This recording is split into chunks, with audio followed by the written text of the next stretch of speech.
Hello and welcome, everyone. I'm DrPND, and this is your Health Reclaimed podcast. I hope you guys enjoy today. We're going to be talking about vitamin D3. I know we have been absent for a while. We had a lot of stuff going on, some good stuff and some not so good stuff, just, life happening. But we are excited to be back full swing. We have a lot of great content for you guys. And with that being said, I really want to start making these podcasts a lot more regular and also a lot shorter. The information that I'm presenting in these podcasts is nothing new, okay? There are probably hundreds, not thousands of videos of some great physicians and practitioners who have made those presentations before. So instead of focusing on the actual information and the research behind and all the intricacies, I really would like to focus those podcasts to a very bottom line, bulleted, educational, informational, but most importantly, applicable level. That way you guys can, 15, 20, maybe 30 minutes, if that, and get the bottom line out of it and go apply it to your life. So one of the things that as a clinician, as a practitioner that I face a lot is nowadays we have a lot of information available to us, a tremendous amount of information, overwhelming amount of information. Some of it is good, some of it is okay, some of it is right down worthless and potentially even dangerous. So my goal is to be able to really tell you what works and what doesn't and how you can apply it to your life. Because people get confused a lot. And as often as people do, they always look for the magic bullet. They always look for the bottom line of, what things can be and, what can be done, easiest and with, cheapest and, something that can be done very easily without minimal effort. And usually also people follow the latest and the greatest fad, whether it's supplements, whether it's diet, whether it's some kind of program, a lifestyle approach, or quote unquote hack, any of that nonsense, honestly. And people get in trouble. And the very least, they just waste their time and their money and they never get anywhere. So my goal is to, the best that I can, is to tell you from a clinical experience what works and what doesn't, because I know scientific studies are great and they definitely have a lot of validity and usefulness to them. But remember something, that nothing can ever substitute applicable clinical practice, that someone who is deep down in the trenches with patients and clients, working with real people, not lab animals, not observational studies, not lab settings, but real life examples in real life settings, and knows what clinically works and what clinically does not. Okay, so I hope this kind of makes sense of what my goal is going to be. And as we continue, I'd like to get y'all's feedback and see what you guys like to learn, what you guys like to hear regarding any of the natural health topics, and how else I can improve. So one of the issues before was just that I was definitely focusing on a lot of information, a lot of research, a lot of the behind the scenes things that really ultimately do not really matter. Okay, so how something works exactly and what the the biomolecular reactions are and how it works in the the body, really nobody cares because that has nothing to do with application. So again, I'm going to really focus on telling you the bottom line scenario and how you can apply it to your life right now.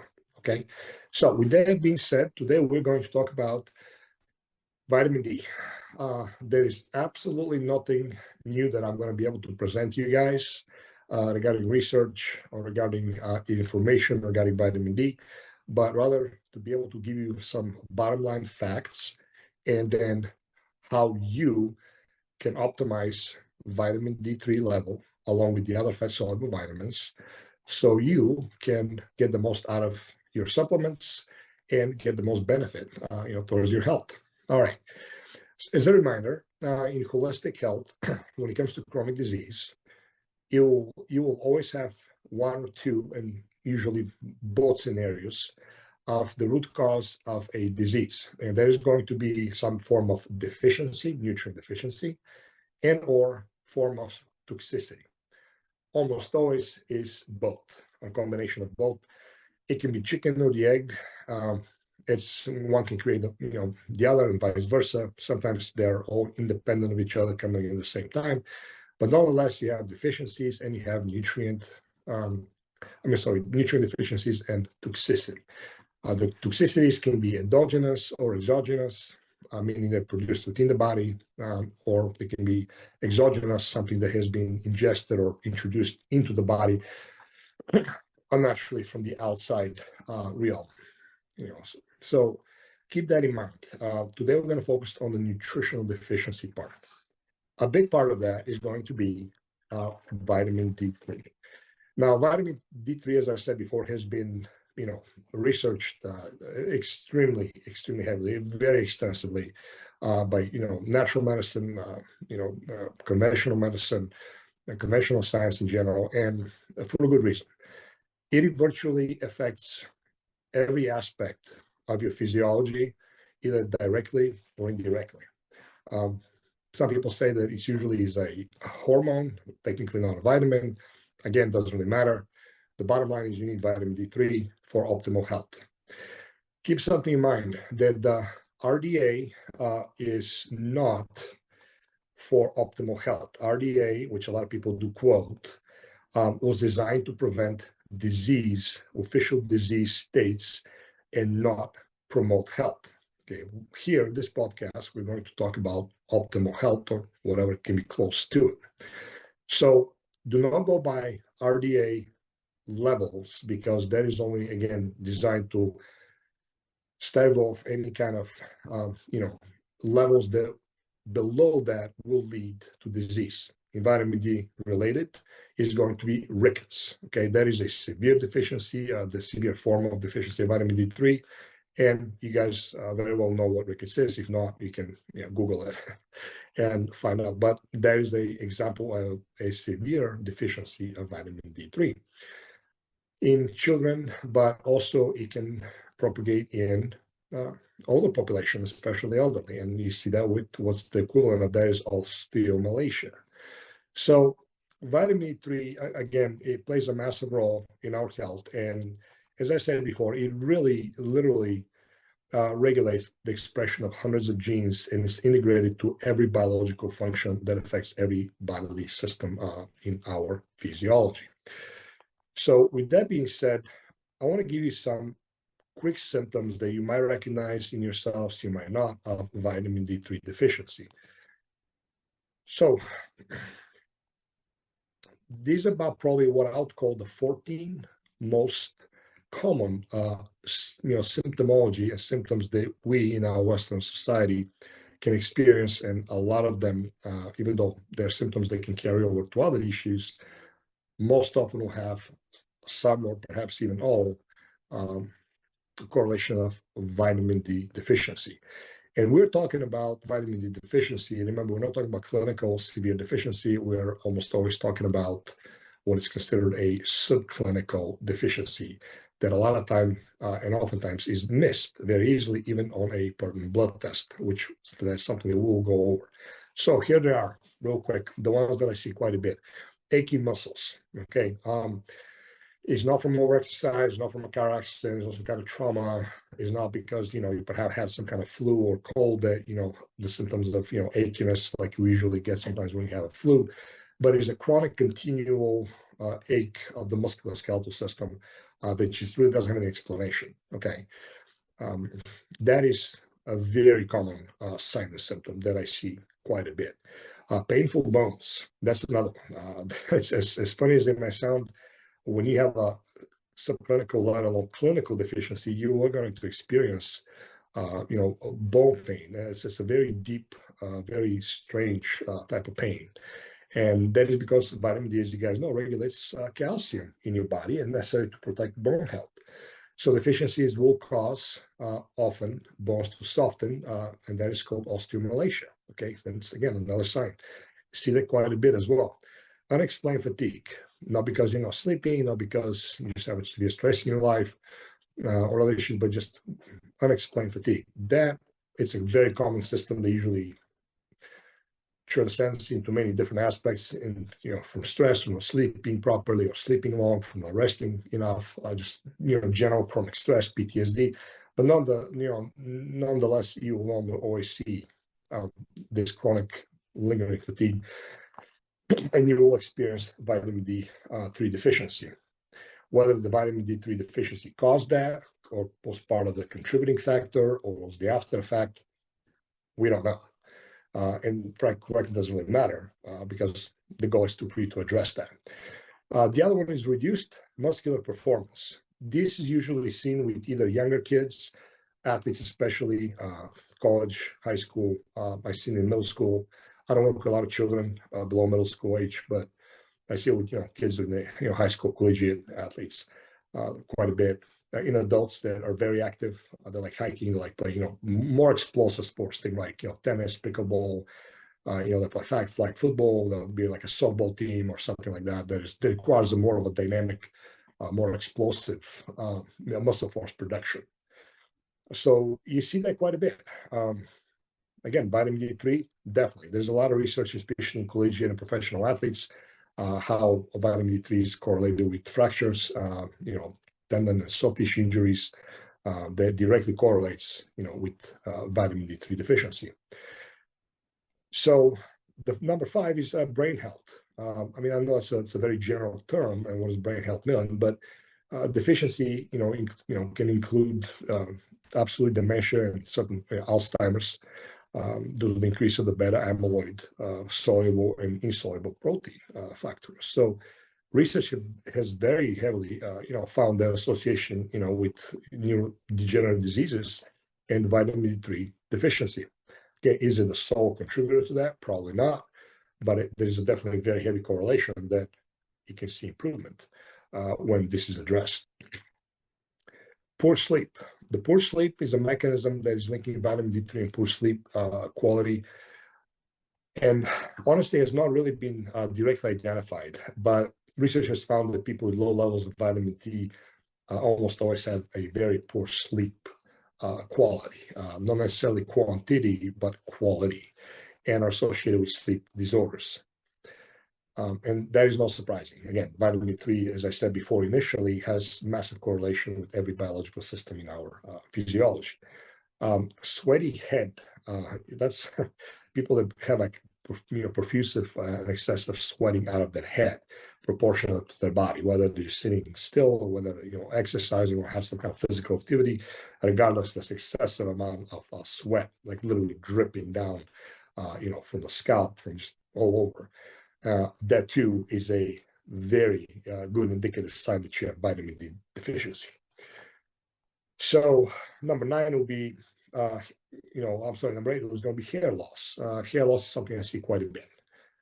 That is a symptom that is associated with, again, many other factors, but vitamin D3, I can definitely say without fail that it's almost always a big part of. Number 9, it will be slow wound healing, slow recovery from exercise, slow just recovery from physical stress in general, or some kind of physical trauma. That too, is without fail big vitamin D3 deficiency symptomology. And that's because vitamin D promotes wound healing and the creation of what is called a catalycidin, which is a peptide that fights especially infections, and people have open wounds. Number 10 will be dizziness. That's a common factor, but believe it or not, just chronic dizziness too is a very high correlation with vitamin deficiencies that too has been seen quite a bit. Heart problems, especially heart arrhythmias and rhythm dysregulation of different kinds is definitely also a massive correlation, including blood pressure, because it does affect the endothelial tissues. So again, just another reason why that has to be addressed. Number 12 is excess weight. So how vitamin D affects obesity has really not been identified yet. But what we do know, what we see, and I personally see now in my practice, is that you have vitamin D3 deficiency with obesity, particularly when it comes to morbid obesity that's been going on chronically. We don't know. And considering that our population is well over 60% of adults are obese, not overweight, but obese, and most of them even morbidly obese technically, that's become a big problem. Even though they take vitamin D, a lot of them would, just like a generic brand of some kind, that they're not even close to, addressing that. And deficiency is definitely something that I see there. Recurring infections, particularly when it comes to respiratory tract infections. When we had the pandemic, you saw a tremendous correlation. There's a lot of studies. I mean, I can quote a lot of studies that are, come up ever since, and even during the pandemic, towards the back end, they correlated survival rate of COVID-19 patients with severe respiratory illnesses, and in general, and how vitamin D deficiency directly was associated with that and was correlated with that. And the people that actually had optimal vitamin D3, they either had a very mild response or never got sick in the first place. In addition to that, people that were able to get on a proper supplementation while got sick, he saw a drastic increase in the rate of recovery with the COVID-19 illness that was going on. So again, there's so much mounting evidence why vitamin D3 has to be optimized and addressed, and quite frankly, is one of the easiest, fastest, and simplest ways to really take care of your health and to really start optimizing your health. And very inexpensive, relatively speaking. Number 14 is the reduced cognitive function. Aside from neurodegenerative disease like Alzheimer's, dementia and such, just general function, again, that kind of correlates with one of the symptoms that I discussed with the fatigue. And that too is quite a bit. And you see a increased risk of impairment, functional, cognitive impairment with vitamin D3 deficiency.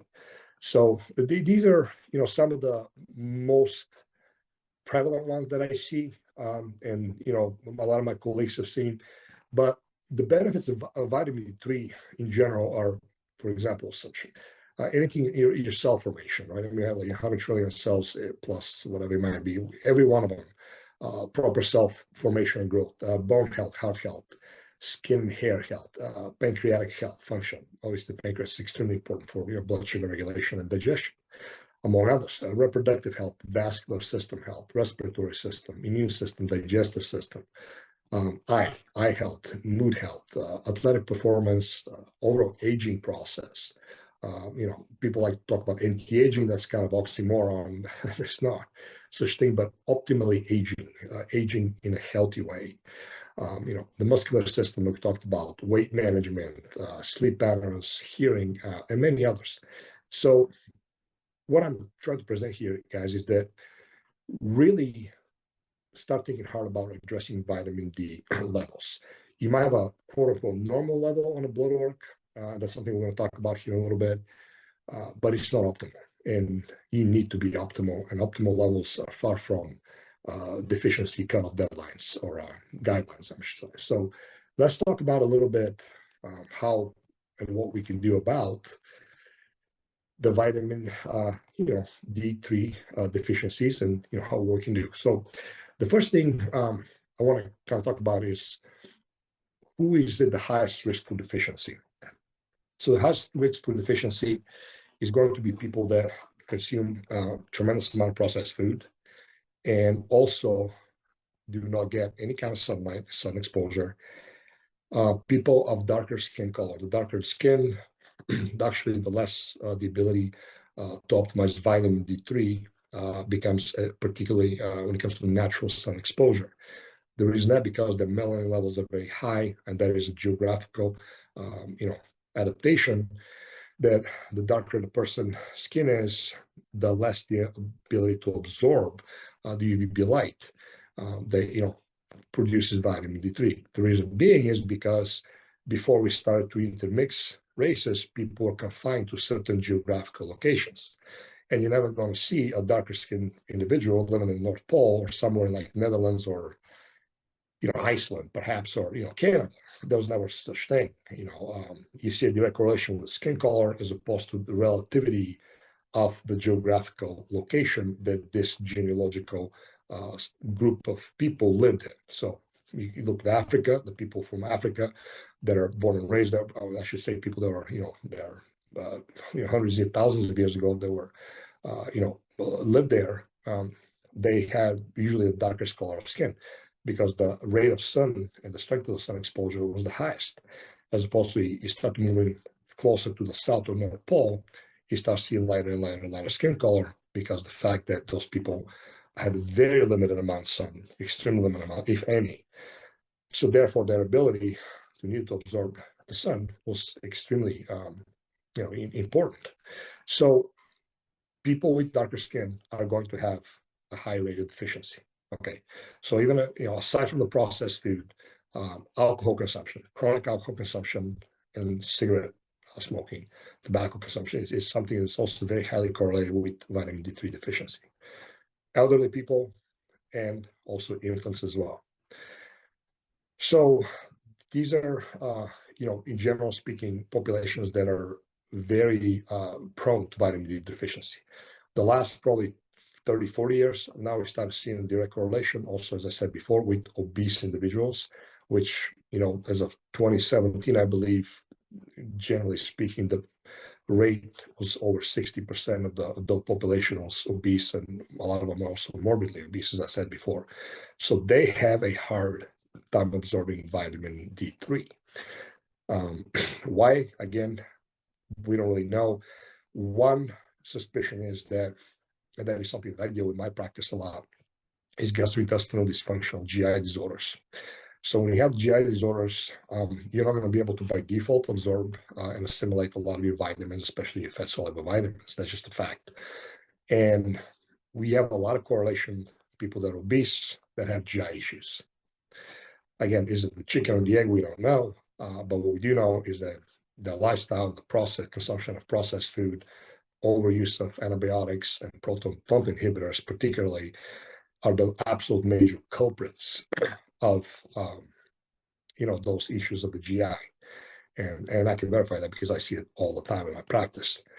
So these folks, without fail, we have to supplement very heavily and then properly. All right. Well, let's go ahead and get right into the heart of the matter, and I want to tell people how they can optimize their vitamin D3 levels along with other nutrients. So one of the best ways, technically, it's not going to be practical for probably 90% of us, but there's optimal sun exposure. Okay. Throughout the year, that's most, especially more than half, probably 3/4 of the United States, not practical because of the seasons. But even if people that live in Florida, New Mexico, a lot, deep southern states, they still have a lot of problem with that as well. They're better, but they still, generally speaking, are still deficient. Simple fact is that modern life really does not cater to us being outside. In addition to that, we have a severe phobia of anytime you're out in the sun, you cover everything, you lather yourself with gallons of sunscreen, and that by default, even if you're out in the sun, prevents you from really getting proper sun exposure that is going to be enough and optimal to produce vitamin D3. So sun exposure is the best way to do that, but unfortunately, that is not practical. If you do have the ability to go in the sun, you're gonna, depending on your skin type, depending on your tolerance, obviously never want to burn, but a good 15, 20-minute exposure for at least 50% of your body being exposed, your skin, is a good way to actually be able to get optimal vitamin D3. That's something you might be able to do during the proper seasons, but generally speaking, at some point, most likely you will have to revert to supplementation. And on food. The second best way, right along with the sunshine, is to be able to get your vitamin D3 from a proper diet. One of them is the prelude to that is eliminating processed food at all, decreasing drastically the consumption of alcohol, eliminating tobacco, and eating foods that really contain and rich in vitamin D3, which is extremely hard to find because one, a lot of people don't eat that. Very few people like to eat organs and liver, okay, by default. So that's out of the question. pasture-raised, organic, properly fed eggs, they can be very, rich in vitamin D3, but most people don't have access to that. They don't want to spend the money on those. And to eat enough of them, a lot of people, again, have unfound fear from consuming eggs, which are high, fat, healthy fats and good cholesterol. The other thing is fatty fish. These are the fish that have a heavy taste, like mackerel, sardines, anchovies, and obviously wild-caught salmon. Very high in omega-3s and also in vitamin D3, but most people either cannot get those or do not like to eat them. So supplementation on a practical level, it is the cheapest and most affordable and most convenient and fastest way to address deficiencies. People always ask me, well, can I address any deficiencies with a diet? Well, you technically can, you should. But the problem is we live in a unnatural world and you can't have your cake and eat it too. You just can't. So it's easier and so much more cheaper and practical to address deficiency with proper supplementation while you're transitioning and truly fixing your lifestyle and really beginning to find and search out and obtain those healthy foods, okay? Because grass-fed organic liver is not readily available, let's be honest. Neither is, good quality, truly pasture-raised organic eggs that also have not been really heavily fed or really at all on grain, okay? That too, a lot of people are not willing to pay the money for, nor are they readily available in most cities, aside from places that have things like Sprouts and Whole Foods and, the higher end grocery supermarkets. So that too is just not practical, but you definitely can. And once you transition to that, it's a lot easier to maintain a healthy vitamin D3 level. Once your metabolism is healthy, once you have optimized your metabolic health, address the deficiency, and then it's easier to maintain those foods. And this is what my wife and I have done. When we started, we were both deficient. We had no idea we were, but we were. And it took us a while to be able to properly address those deficiencies, and they were done through proper targeted supplementation, fortunately, and not through food. The food is easy and very good, a way to maintain that, but it's hard for most people to address that with food. In that case, can it be done? Rarely, but yes, it can be done, okay? Anyway, let's move on. So what do you do for supplementation? So the first thing I want to address is that everybody knows, again, about vitamin D3, right? And I will not be surprised if a lot of you guys, as soon as you saw the title of the podcast, hear me talk, they're like, well, we know everything there is to know about vitamin D. Well, great. But the question is, are you really doing what is needed to do to optimize your vitamin D3 level? Number one, if you're consuming vitamin D supplements from the major retailers, including most Amazon products, you're wasting time and you're wasting money, okay? Because these are not quality products. The raw material, the vitamins, including in this case, vitamin D3 is made for, makes a massive difference. I'm not going to go into details. That could be another podcast in itself. How it's extracted, how it's manufactured, how it's packed, how it's stored, how it's shipped, okay? All those things make a massive difference of the quality of supplements that you're consuming. So if you're buying the garbage out in Costco or Walmart or whatever it might be, you're getting like the Central Made to Z or any of those, menial brands that are very popular and cheap, you're doing yourself usually more harm than good. Okay, so for instance, one of the things that people don't know about vitamin D3, well, you never take vitamin D3 by itself. Okay, it should be always balanced with the other fat-soluble vitamins. At the very least, it should be balanced with the proper amount of vitamin K2, and this particular isomer of that is called MLK, and also with adequate levels of magnesium in order to be properly absorbed, including should be taken with a healthy fat-containing meal. So most people don't do that. As a matter of fact, I'm always, even they're buying some reputable, meaning clean supplement companies, they're still making that mistake. Okay, that is not a good practice at all. Number two, you have to test your levels, and the only way you can do that is through a blood test to be able to see what your levels are. So in my practice, we have a saying: we don't guess, we test. And that is what it means to have a targeted supplementation protocol, because you know what you need and not sitting here and guessing. It is very hard to overdose on vitamin D3. Okay, these are big myths that are out for a long time. Okay, if you look at literature, you're going to see it's very hard to overdose. However, what I see all the time is people wasting their time and money taking either suboptimal quality supplements, or even the good quality supplements, they're not taking nearly enough to be able to make any substantial difference. Again, RDA recommendations are only to prevent clinical disease, and that's it. They're far from optimal health. And as I said before, most people do not have problem with clinical severe deficiencies. Almost always people have problems with subclinical low-grade chronic deficiencies, okay, that can propagate to many different symptomology. I explained the most 14 common ones in vitamin D3. So keep that in mind. So what do? Well, the first thing is test your vitamin D3 levels. When you know what you need, at that point, you can buy a proper supplement that contains preferably all the fat-soluble vitamins into one at a proper healthy ratio. That's going to be retinol A, vitamin E, vitamin D3, and vitamin K2, most often usually combined with also K1. So these are the fat-soluble vitamins that most people are pretty severely deficient in. Again, not clinically, but subclinically. And when I say severely, I'm talking from a holistic standpoint for suboptimal health. Okay, that to me is not healthy. To me, that's a deficiency. And in my guidebook, that's a severe deficiency because it causes you symptomology. So get the proper testing, get the high quality supplements, and then go to the dosing from there itself. If you guys are confused about that, if you guys do not know what to do, contact us. We have what is called a DrPND lipid soluble panel. It's a simple blood test you can take to any blood drawing station, and you'll find out exactly what, not just your vitamin D3, but what all your fat soluble vitamins are. And based on that, we can structure a very targeted, specific supplemental protocol to be able to help you guys address that deficiency. Okay, so simple. Again, testing is absolutely paramount, and that's something that I just honestly cannot tell people enough. And for some reason, a lot of people have a hard time understanding that.